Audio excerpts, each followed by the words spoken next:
welcome to the Bullcast Podcast. I'm Katie Pickler, and with me is Court Winsett. Hello. Cameron Spann. Hello. And no guest. No guest. Just the voices in our heads. Zippity-doo-dah.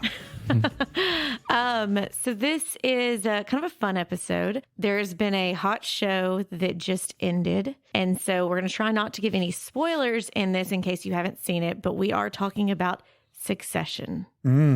If you've not seen this show, it's awesome. It's on Max, I guess now. It's not HBO. It's still going to be HBO to me. HBO is still a channel. It still airs Succession, so Yeah. it is technically on HBO as well, but you can stream it on Max. But I mean, the reason why it's like, okay, why are we talking about Succession? Well, Succession is money and it's the family dynamic and it's about, transitioning wealth from different generations and just the business structure. There's so much financial things that happen in this show that are great examples of what to do and what not to do.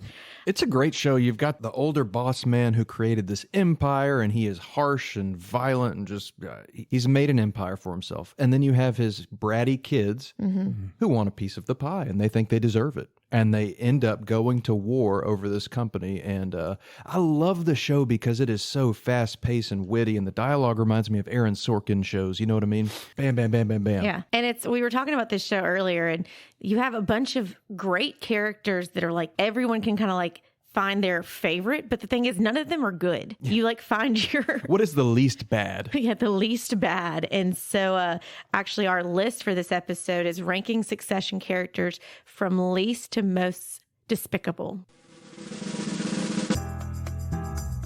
And this is from Forbes. So this is not necessarily ours. And in fact, some of the comments on here, we're going to read exactly what Forbes put on here. But I already know I'm going to disagree with a couple of these because there are some people that I do love. They're my people. I love them. I love the first two on the list. Well, why don't you start? Okay, first on the list, I guess the least despicable would be Cousin Greg. Greg is a hapless navigator of this world of the rich and famous, but he has hidden depths. He knows enough to protect himself when he's asked to dispose of evidence. He's not willing to stab people in the back to keep his own skin safe. And while he's clueless about nearly everything, he does at least want to do the right thing, even if he doesn't always have the courage to do the right thing. Yes, so... He's not in the end circle. Yeah. So he is Cousin Greg. So Logan Roy, the big bad guy, his sister, this is the sister's son. And I think it's episode 1, season 1, he is working at the theme park. So this big conglomerate, they have a theme park just like Disney. And I think he was one of the mascots. I think he came over, hungover, threw up inside the mascot head. So he's just kind of this kid, lanky kid. I don't think he could hold a job. And somehow he ends up as a big part of the Succession crew. From the beginning, you feel like, okay, yeah, this is just kind of the guy trying to slip in here. But then he's always there. And I think one of the best relationships in this show is with him and the next character on this list. Tom Wamsgans. Yep.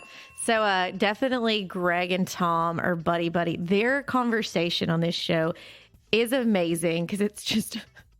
I mean, everybody's at each other's throats being ridiculous. And then the two of them are just kind of a comic relief a little bit. They just throw out random stuff. Yeah, they are. Tom is so mean to Greg. Tom is just, okay. So Tom, what the Forbes list says, Tom comes off as a shallow bully at first and then as a bumbling doofus out of his depth and occasionally as a massive petty middle manager desperate for approval. I mean, so Tom is with Shiv. The daughter that we're going to talk about in a second. Yeah, he's the son-in-law. He's the son-in-law. Nobody really likes Tom. Boy, does he shift allegiance at the end of the series. Yeah, Tom. Okay, they rank Connor Roy as the next least despicable. He's the eldest of the Roy children. Connor is also the least awful of the four. I would agree. Sure, he's basically useless, having never worked a real job or had any real responsibility, coasting on his father's wealth. But he's also kind. He is a genuinely nice person who isn't always trying to one-up everybody else all the time. He may be astonishingly empty-headed at times, but he makes up for it with a heart that's at least partially intact. That's accurate, because I feel like he's like, come on, guys, it's okay. Don't fight. We can do this. Yeah, he's the most chill of them. So Connor is played by the actor who played Cameron in Ferris Bueller's Day Off. Yep. And Connor eventually wants to run for president. So he is just, like it says, coasting on his father's money, and no one takes him seriously. But at least he's nice. Yeah. He's a good guy. He's getting a little bit of taken advantage of from his lady friend, but whatever. Ooh, I got a good one. I love him. Next on the list is Roman Roy. Roman is the youngest of the Roy kids. So here's what it says. He's actually pretty business savvy. He has good instincts, coupled with a willingness to learn, and a surprising well of humility. He's much better at it than his sister, who lacks both instincts and experience, or his brother, whose experience can't make up for the lack of instincts. Roman has it all, and he's always willing to play ball with his father, unlike his siblings. I think Roman is absolutely unhinged. You never know what he's going to say next. But I love him because this is Macaulay Culkin's brother, and he's not obviously as big, well known, but I mean, he's just incredible in this role. And I think Roman is one of my favorites, actually. I really like Roman. But the next one, my girl, Shiv. I hesitate to make this comment because I'm going to read what they say about her. Just do it. Somebody has said that I kind of remind them of Shiv, but I don't. Who, Katie? Who said that? We're not going to say that. Actually, pretty sure Daniel agrees with it. I did change, how you have your icons on HBO, like for your logins or profiles. I changed his to Tom and mine to Shiv. And he's like, who did that? Who did that? And I'm like, me? I think you just need to own the Shiv thing. I like Shiv, personally. So this is what Forbes says, is Shiv only pretends to have values. At the end of the day, she's only looking out for herself. Not only is Shiv self-centered and callous, she's not all that bright, and her business savvy is even worse than Kendall's. I don't agree with that. I think Shiv is a female in a world with all these crazy, headstrong, unhinged, ridiculous men. She is constantly always trying to prove to her father that she can do this, and she's always been cut short. Hence, if you go to one episode where she is talking about her dad and how she was just trying to live up to what he wanted, and she has a very interesting relationship with Tom. I don't really think she likes Tom at all. Yeah. And their relationship is sometimes, I guess, a convenience thing. I don't really know. And she does not take Tom seriously, and that kind of bites her in the butt. I disagree with this description. I think she's the smartest of the siblings. She knows what she's doing. She got blindsided a few times, but I think she's definitely smarter than Connor. I think she's smarter than all of them. My opinion. I agree. Interesting. Okay, next on the list is Kendall Roy. He interrupts everyone. He's wildly impulsive. His God complex makes him act deranged. And he's almost as disloyal as Shiv, barely spending time with his kids, using women and discarding them just as easily, and spending most of his waking hours plotting ways to stab his dad in the back. I hate that they're comparing them because I feel like, Kendall is always like, screw you, Dad, I hate you. Mm-hmm. And Shiv's always like, Dad, I'm here. I want to do this. I want to be a part of this. What can I do? The boys are stupid. And then Roman's like, Daddy, he's got daddy issues. Yeah, he wants to please him however he can. Yeah, Roman, I think all of them want to please him for the exception of Kendall. And Kendall's just like, I'm better than you. Yep. Screw Kendall. I don't like Kendall. Mm-mm. Wrapping up our list is the daddy of them all, Logan Roy. Logan Roy is a vile, selfish, manipulative, faithless scumbag who only cares about destroying anyone who opposes him, who uses people like chess pieces, and who thinks of human beings as economic units, but he makes for one hell of a great antagonist. I agree with that description perfectly. Yeah, it's interesting how his brother describes him. Oh, yeah. One of the final episodes. And one of the final episodes, how he describes his brother, and it's just like, it's an accurate description, but it's not very nice. And it's kind of one of those that you think about the fact that I'm going to give Logan some grace because Logan has created this incredible empire. He has had to have tough skin. He's had to, not just play nice the entire time to get to where he is. So yeah, it's come across as selfish and manipulative. And, like Shiv talks about the fact that they would all be outside his office when he's working when they were kids, and that their family dynamic has always been crazy. And probably in Logan's mind, he's sitting there thinking, I've provided for my family. I've provided for all these people. Yes, I wasn't there as like that loving, doting father, but I created this for you. And then his kids, go and screw that over. So I like Logan too. I feel bad for him. I got to say, it's one of the coolest theme songs for a TV show that I can think of. I can't even remember the theme song. It's awesome. It's and like, the opening it's like credits. Yeah, it's like a classical hip hop song. It's awesome. So what is Succession? We've kind of already talked about it a little bit, but it's definitely a fun show. It is one of those, it's not a light and frothy. It is, in my mind, kind of a true look of what some of these families are like. Like whether it's, the Roy family was a fake family, but you probably could take some of these other big empires and their family dynamics may be very similar. Because as in the finance world, we talk about the fact that there are people who create these empires, create wealth, create all of this, and it's supposed to be generational wealth or, a generational company. And a lot of times that generation that's, watched all of this, they've rode on the coattails of their parents, they've gotten all the lavish things, they've become spoiled brats, and they don't appreciate what that person had to do to get there. And that's why then it explodes and the money's gone and it doesn't make it to the next generation. Whether we're talking about, the Roy family or, Kennedy family, I mean, so many different families out there that are real. There probably is some elements of this, and it may not be that it's the direct children, but it could be a crazy, cousin that comes into the equation or an uncle or an aunt. But money does bring out ugly sides of people. And when you're talking about businesses, and I mean, it's going to bring out that side. And so that's kind of very fascinating to see that the whole show mood is very dark, and you're not going to have belly laughs and just have happy moments at the end of it. But you're really going to be like, oh my God, all these people are awful. They're all after each other. But it's from the business angle. It's true.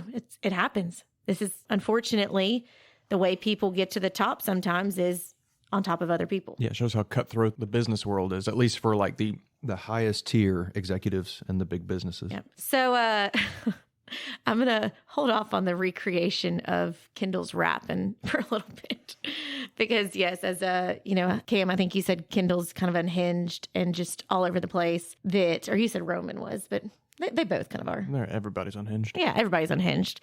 But Kendall does do a rap at some random, nice event for Logan. I think they're honoring Logan, and Kendall just decides to get up and let me talk about my dad, and then just does this ridiculous rap. But we're gonna wrap in a minute. So themes and lessons learned in the show Succession. Number 1, family dynamics in a wealth-focused business empire. We just talked about that for sure. That I would say, even if you are a businessman and you have a small business and it's not, a Fortune 500 company, you then need to, one of the questions that I know we ask is, what's your succession plan? Hence the name of the show. What is your succession plan? Who is going to take over when something happens to you or when you're ready to retire and step out of the business? Because if you just enable the next generation and don't have them working in the store with you or understanding the day-to-day or understanding what you had to do to get to this point, then you're going to almost have to give it to an outside source, or it's just going to die off when you die, which is sad. Yeah, you two have worked with David on a succession plan in the past few years, right? Oh, yeah. Lots of them. And it's really important. Like you were saying, I mean, if you don't have a succession plan and something happens to the leader, it's got to be chaos, right? Yeah. The succession plan is something that's never going to be set in stone. You have to manage it and massage it as the business changes around you. So when we started back in 2017, drafting the first succession plan that I was involved in, Kay wasn't even working here. So Kay wasn't even part of that succession plan. But things change. People leave, people come, people go, you know. I mean, it's kind of like your wills or your financial plan. It is something that needs to be a living, breathing document that you adjust as things come about. Because obviously, I wasn't in this business. So it would kind of be weird for David to say, hey, Katie, take the business. And then I walk, I could picture this like, okay, something happens to him. Heaven forbid, hopefully not. But, 30, 40, 50 years from now, something happens to him. Mm-hmm. And I walk through the doors and I'm like, what's up, y'all? And y'all have no idea who I am. I know nothing about the business. And then what do most people do when they know nothing about a business? They come in and try and shake stuff up. That's not cool. Clients would not like that. Employees would not like that. So that's not a good idea. But because I've gotten in the business now, that's changed the dynamic. But you're absolutely right, is as, times change, as situations change with all the key players, it's going to shift. With succession plans, with whether you're looking at your current business or, family business, whatever it may be, it should never be a popularity contest. It should never be trying to make somebody happy. It should be what is truly the best. And it kind of goes with like power of attorneys and how, you may love your spouse, but if they're not necessarily the best person for financial, you may not want them to be your financial power of attorney. You may want your brother-in-law who is in the finance world or something like that. With things like this, you are allowed to have a reason on why you pick it. And it's not that you're not picking your favorite child or something like that. It's who truly can make the business run. And obviously that was a big issue with this, the Roy family, is who was going to take over. And he almost, I feel like, was testing several of them and trying to see who could step up to the plate. And of course, Kendall constantly keeps stabbing him in the back. So, but then like, oh, I'm sorry, Dad, I didn't mean to stab you in the back. Please, please, please pick me. And then it's like, oh, no, stab you in the back again. Like, dude, come on. If you were Logan, which Roy child would you have be your succession plan? Just out of curiosity. Shiv. Yeah. I only watched up through like halfway through season 2, and I haven't gotten any farther than that. So I don't know how the dynamics change with all of these characters over the course of however many seasons. How many seasons are there? 4. 4. Okay. I don't know how things change over the course of the latter half of the show, I guess. But, I like Roman. And I agree with a lot of what they said about Roman, that he's got good instincts. He's actually got some decency in him. And he, I think, would probably make the best decisions if given the opportunity. What about almost like a hybrid of like an advisory, that they have such stipulations put in place that each of them are a part of it in some way, and it has to be working together. So it's not just one person. Because I as you say that, I'm thinking about that. Yeah, Roman was kind of the balance where Kendall and Shiv were at each other's throats at all times. Roman was the one that was very level-headed. I think he would need the support of Shiv and Kendall, but Roman may not be bad. It's kind of the face and more of the heart, the devil and angel on your shoulder, that he can kind of be like, hey guys, we're getting a little too crazy. Like, Jerry's awesome. We love her. Man, I'm so torn with Roman. He is absolutely unhinged, and remember the picture he sent and everything. Did you see that episode? Was that part? Okay, yeah. I don't think so. Yeah, he's just a rich kid, and he doesn't make good decisions. But at the same time, I love his allegiance to his father. And I think if he could harness the good, he would be a great leader. But I don't know if he has the capability. Shiv is my number 1, but believe it or not, Kendall's not far behind. At the end of the series, I really liked Kendall. Yeah. Again, it's choosing what is the least evil here. They're all pretty bad. Yeah. One of the last episodes I watched was in season 2 when Kendall like goes on a bender. Oh, yeah. He is on a roller coaster, that show. I forgot.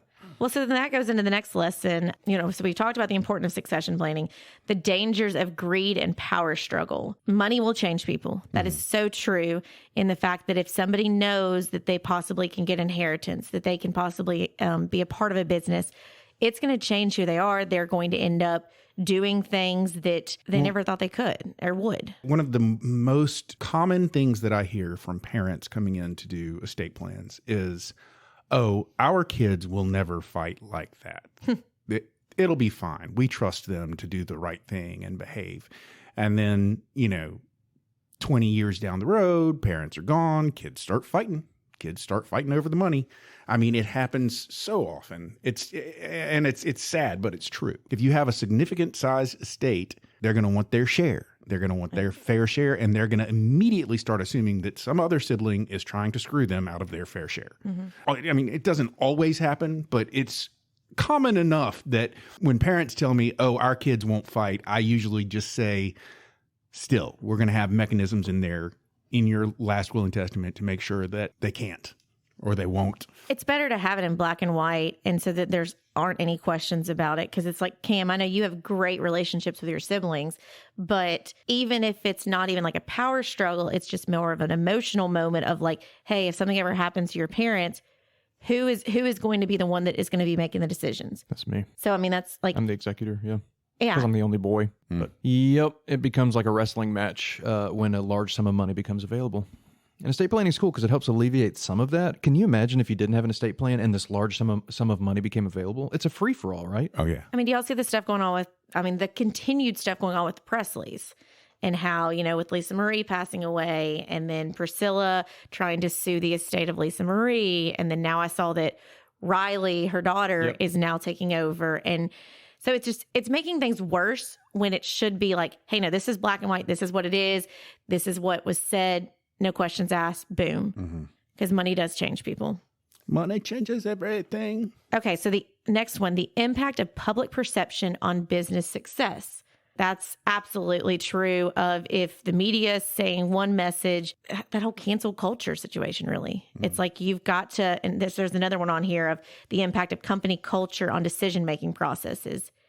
so many times during this show, they have, a scandal that they're having to then try and alleviate, pressure off of that, direct to a different area. And I mean, that's true. It happens. If you've got a bad review or bad press or bad things like that happen, you've got to immediately pivot and and change the message, go a different direction.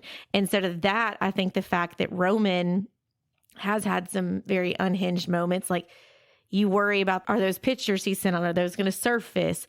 Is some of Kendall's like Bender moments, are those going to surface? Because look at how we view politicians and how we view our celebrities and things like that. We put them up on such a pedestal that they have to be 1000% perfect and never have had anything wrong in their past. And if they do, we're going to exploit the hell out of that. We're going to make sure everybody knows, and we're going to judge that person's character and in fact, then judge the business. And so if Logan passes away and Kendall steps up, and then all of a sudden there's pictures circulating of Kendall doing cocaine off of a hooker, then everyone... Katie, we are recording this on a Monday. It's barely noon. We're talking about hookers. But that's going to change people's opinion of the business, even though it has nothing to do with how the business is run, how Kendall is paying the employees, how he's taking care of the business, running the charitable organization of the business.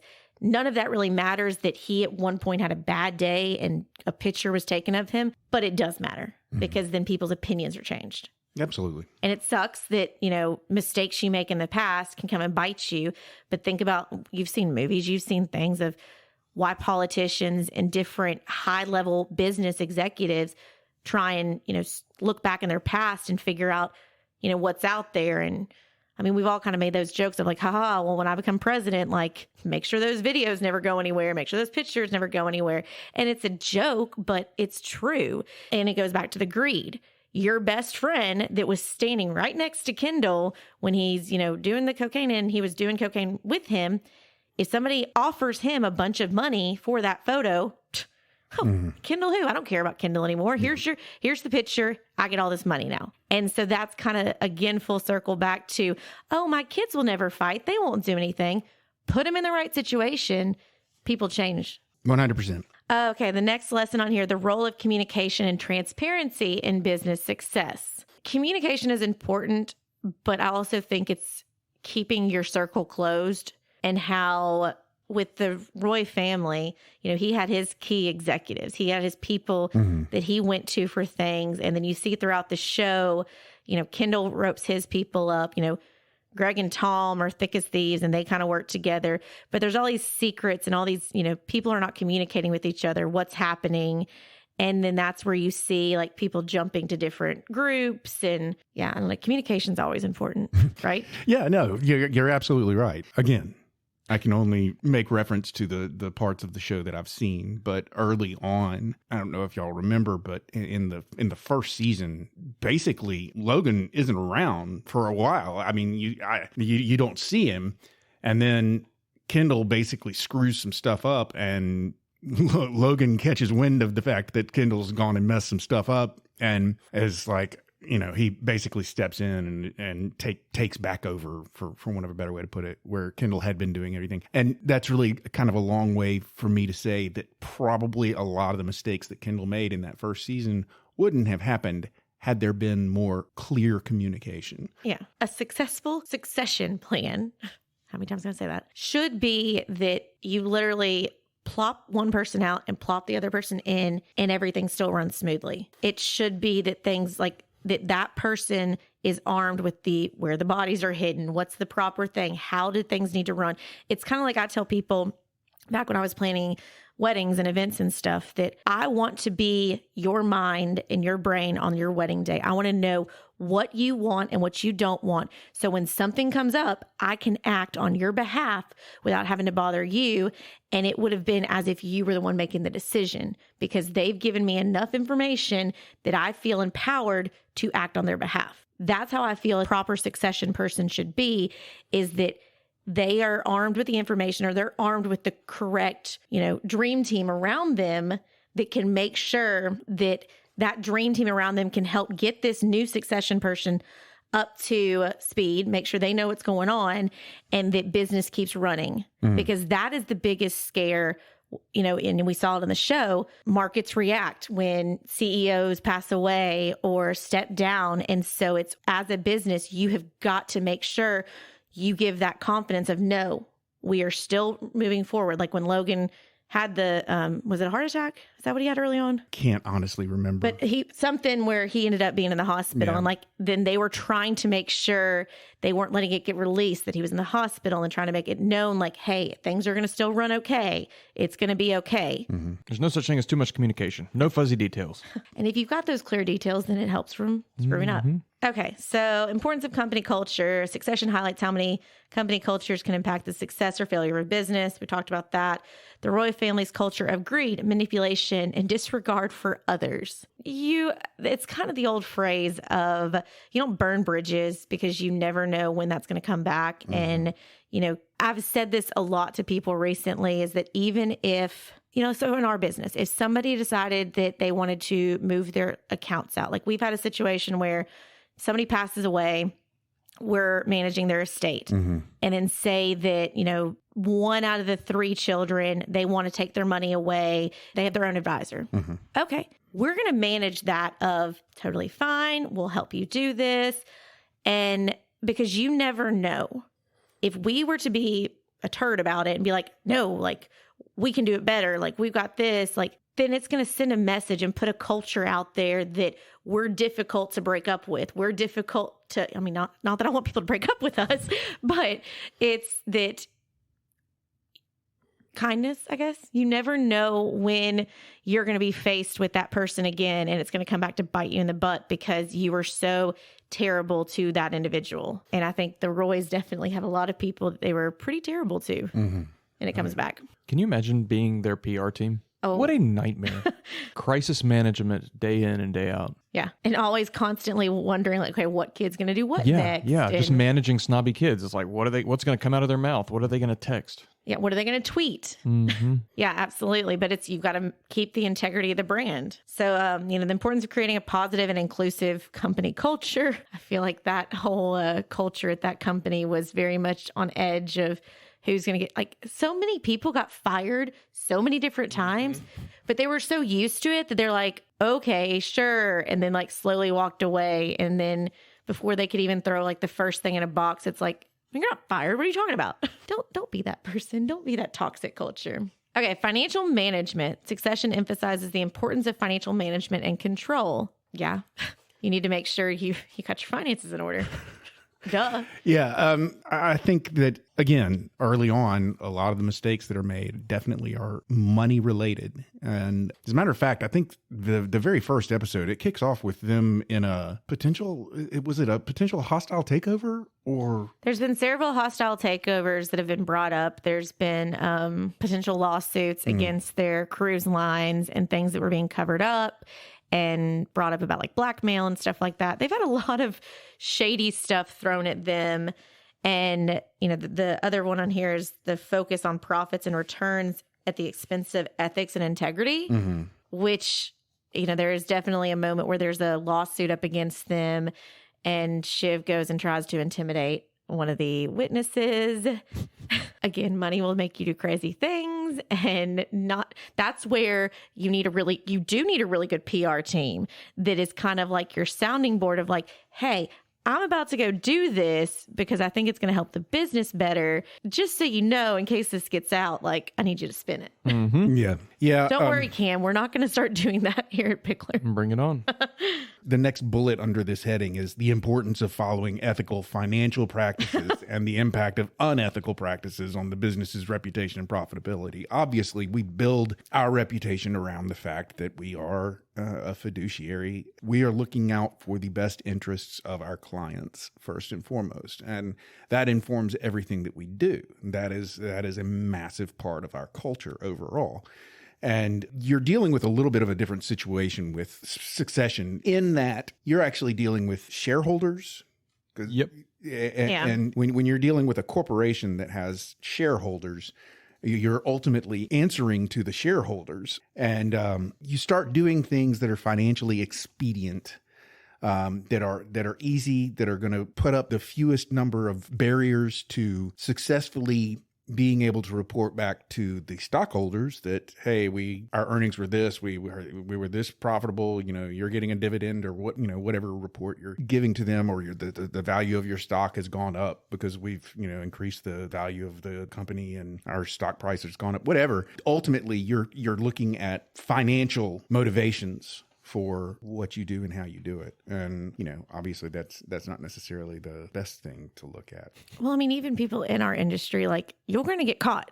Have you not seen like Wall Street or any of these movies? I mean, it's not just Hollywood. Like, you will get caught if you are unethical, if you are not in the best interest of your clients. Like, it's going to come back to bite you. So just don't do it. Like, it's not worth it at all. Okay. So, I do want to go back to this rap. It's ridiculous.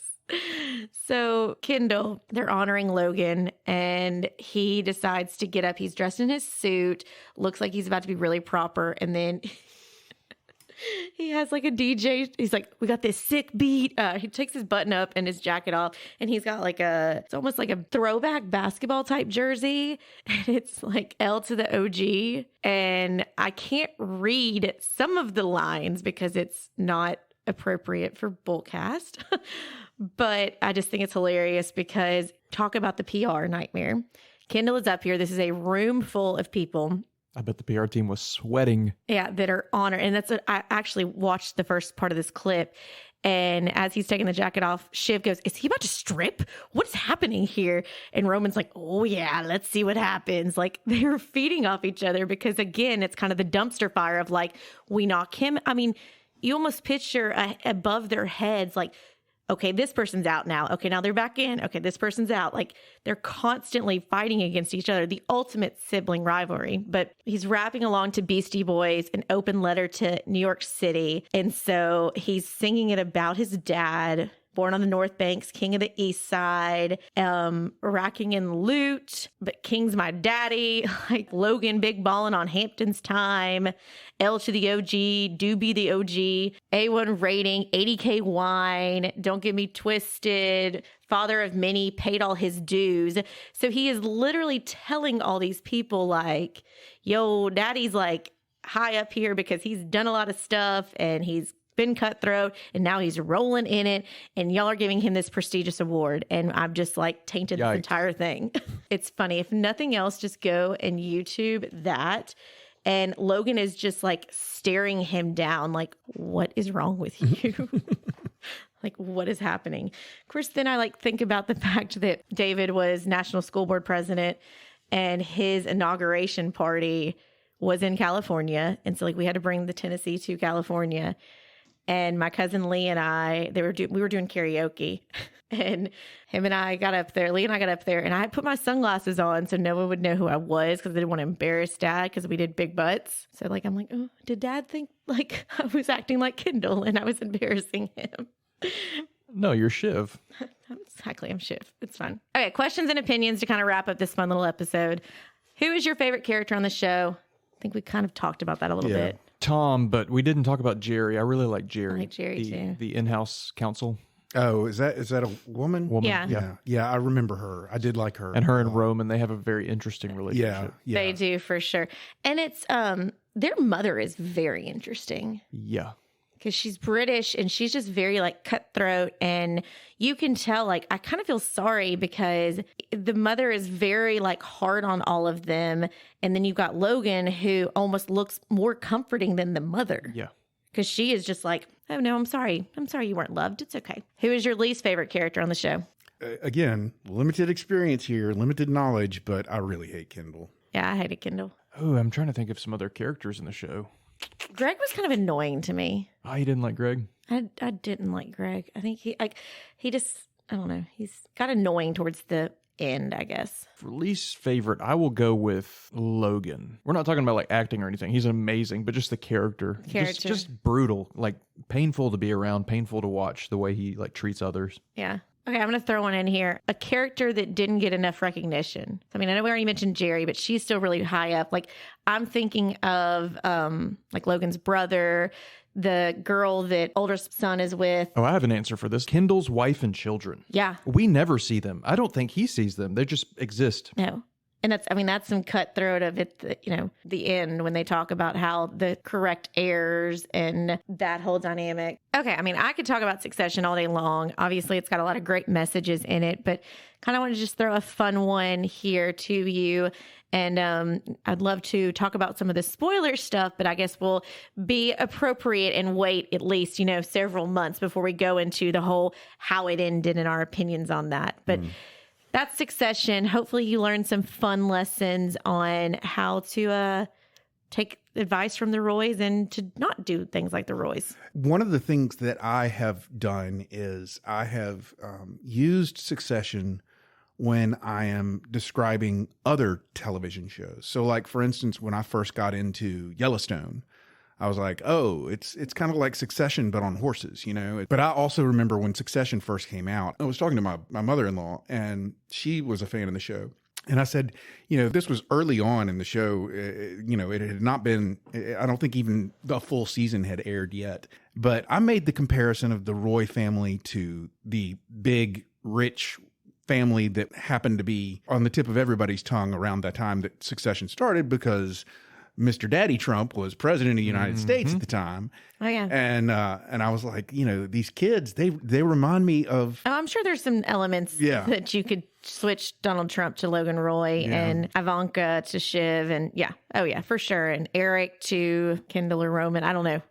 I do not say that I just compared those people, because that would be a whole other dynamic, and I do not want to touch the Trump family. So we're definitely not going to discuss we're not going to discuss the Trump family. But I did find that I was drawing comparisons between the Roys and the Trumps when I was first watching it. Like I said, at the time, it was at the height of everybody knowing and talking about everything Trump all the time because he was the president. Okay, well, this was fun. I guess we need to probably wrap it up. Well, what do you know? There's the closing bell. Ladies and gentlemen, you've made it to the end of yet another episode of the Bullcast Podcast. If you like what you heard and you'd like to hear more, please feel free to go to your favorite subscription service and sign up to have our podcast beamed directly to your device every single Thursday at noon. If you'd like to find out more about me, Katie, or Cameron, we have bios on our website. You can go to our website, check us out. That website address is Bullcast. What is our website? Bullcastpodcast.com. That website is bullcastpodcast.com. You can drop us a comment, suggest a topic you'd like to hear us talk about, or suggest a guest if there's somebody you'd like to hear us talk to. If you like pictures, boy, do we have pictures. Our Instagram handle is @bullcastpodcast, and we also have a Twitter handle @bullcastpodcast as well. We have a Facebook page. That is Bullcast the Podcast. Finally, we have mentioned that we work at a place called Pickler Wealth Advisors, and if you'd like to find out more about what it is we do, more about our amazing team here at Pickler, and more about our boss, David Pickler, then please feel free to go to that website. That is www.picklerwealthadvisors.com. That is advisors with an O. Not an E. Ladies and gentlemen, I have given you plenty of instructions for how you too can go forth and be merry. So for now, I'm Court. I'm Katie. I'm Shiv. I am Shiv. No, I'm Cam. You're Tom. Yeah, I'm out.